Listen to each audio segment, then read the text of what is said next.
आदरणीय मित्रों, नमस्कार।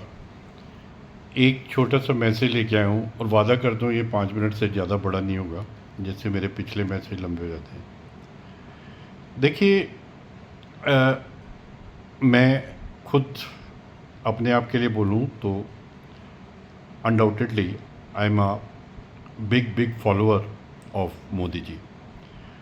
और मैं इस चीज़ को अपने लिए एक प्राउड मानता हूँ कि मैं उनको फॉलो करता हूँ।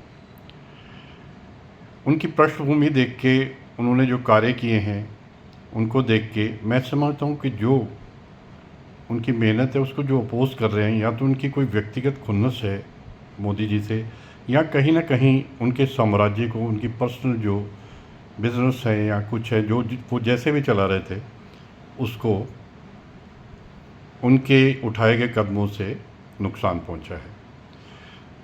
ऐसे लोगों को मैं यही कहना चाहता हूँ कि आप, एक ओजोन लेयर जैसे होती है, आपको पोल्यूशन और उससे बचाती है, सूरज की गर्मी से और स्किन डिजीज़ और गर्मी से, आप उस कवच में ही छेद कर रहे हो। मोदी जी और उनकी टीम आज एक कवच की तरह है, और हम उसी तरह हैं जैसे थे कई सदियों से, वैसे ही बटे हुए कटे हुए, एक दूसरे की टांग खींचते हुए। आप उनको हटाना चाहते हो क्योंकि आप किसी और को लाना चाहते हो। आप वही स्थिति लाना चाहते हो जो 2014 से पहले थी। क्या था? 370 थी, 35 थी, 3 तलाक थे, मदरसे चल रहे थे, वक्फ आके आपके मकान के सामने खड़ा होकर कह देता था ये मकान मेरी, ये दुकान मेरी, चलो भाग जाओ। और आप अपील करते थे उन्हीं के ट्रिब्यूनल के सामने जाके। इससे बड़ा मजाक 60-70 सालों में जो पिछली सरकारें रही हैं, आज मैं नाम ही नहीं ले रहा किसी पार्टी का, मेरा ना मुंह गंदा हो जाता है, तो पिछली सरकारें जो थी उनका ये काम था।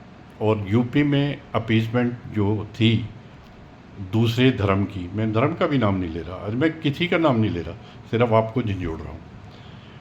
अपीसमेंट पॉलिटिक्स इतनी थी, लड़कों से गलती हो जाती है किसी थाने में, उनकी जो है रेपिस्ट की, और उसको कोई सज़ा नहीं मिलती थी। जो एक आईएएस, और सॉरी, एक पुलिस ऑफिसर थे, आईएएस थे यानी डीएसपी थे, उन्होंने AK-47 के साथ एक दुर्दांत आतंकवादी के घर से उसको पकड़ा था। उनको इतनी यातना दी गई, उनको बर्खास्त किया गया और वो उनको दर दर भटकाया गया। सनातन एक आतंकवाद है, इस थ्योरी को गढ़ा गया 26/11 पे कलावा बांध के, वो जो थे आए कसाब और उसके साथी, ताकि इसको हिंदू आतंकवाद घोषित किया जाए।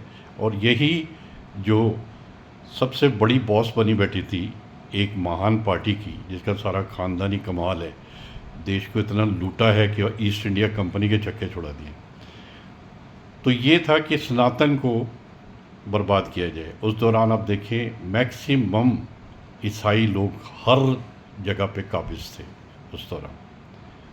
तो आप उस स्थिति को लाना चाहते हैं, दंगे फसाद, नीचे देख लीजिए कोई वस्तु, लावारिस वस्तु बम हो सकती है, ट्रेनों में बम और बसों में बम, हाईजैकिंग, अपहरण और अपीजमेंट की इंतहा वोटों के लिए। हिंदू के देश में हिंदू की सुनवाई नहीं। तो आप थूक थूक के क्यों चाटते हो भाई? क्यों उनके पीछे लगे रहते हो जिनको आपकी परवाह ही नहीं है? क्या मिल रहा है आपको? एक बात बताओ, आपने बना ली प्रॉपर्टीज़, आपने बना ली सब चीज़ें, जब आपकी कोई से ही नहीं होगी, आपकी कोई सुनेगा ही नहीं, तो वो प्रॉपर्टी, वो चीज़ें, वो बिजनेस, वो आपके बच्चों की सुरक्षा, वो कहाँ जाएगी भाई? तो थोड़ी से अपने अकल के चक्षु खोलो। एक बंदा जो काम कर रहा है कवच बन के खड़ा हुआ है, और अब जब फॉरेन इन्वेस्टमेंट जो है, जो एनजीओज़ को आती थी, उसको रोका गया है, तो अब देखो कितनी तिलमिलाहट हो रही है। सिंधु ट्रीटी कैंसिल करिए तो 61 पाकिस्तान के सपोले निकल आए इंडिया में, जो कह रहे जी पाकिस्तान से बात की जाए, उससे अच्छे संबंध बनाए जाए। तो ये है हाल गद्दारी का, ये है हमाल हमारे देश का, ये हमारी उस बंदे को हम ये जी भर भर के गालियाँ देते हैं जो इस देश के लिए मर मिट रहा है। कोरोना उसने पास करा दिया आराम से, हैं, आपको कोई समस्या नहीं आने दी।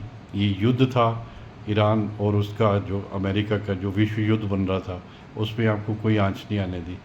वो अपना काम करता जा रहा है, कर्म करता जा रहा है। और मेरी बात मानो, जो उसको गाली देते हो ना, जो उसको कोसते हो, वो आके तुम पे पड़ती है कहीं ना कहीं, भुगतते हो। सारे वो भी भुगत रहे हैं पार्टीज़ वाले, जिन्होंने गालियां दी राम जी को और मोदी जी को। आज चंदा चोरी पे इतना वो लोग आके टर्रा रहे हैं, जिन जो कहते थे मंदिर की जगह टॉयलेट बना दो, और राम काल्पनिक हैं। और मेरी नानी कहती थी कि जहाँ मस्जिद तोड़ के मंदिर बनाया जाए वो तो हराम है। ये लोग इनको क्यों नहीं पहचानते? ये सबसे बड़े देश के दुश्मन हैं जिनके पीछे लगे वो। क्यों नहीं जाग रहे भाई लोग? चलो जाग जाओ। हर बार यही कहता हूँ, बाकी तुम्हारी मर्जी है, जो तुमने करना है करो। जो तुम्हारी अकल कहती है, अगर भगवान ने अकल दी है तो ये सोचो कौन तुम्हारे लिए ठीक है और कौन गलत है। वंदे मातरम। जय हिंद, जय भारत।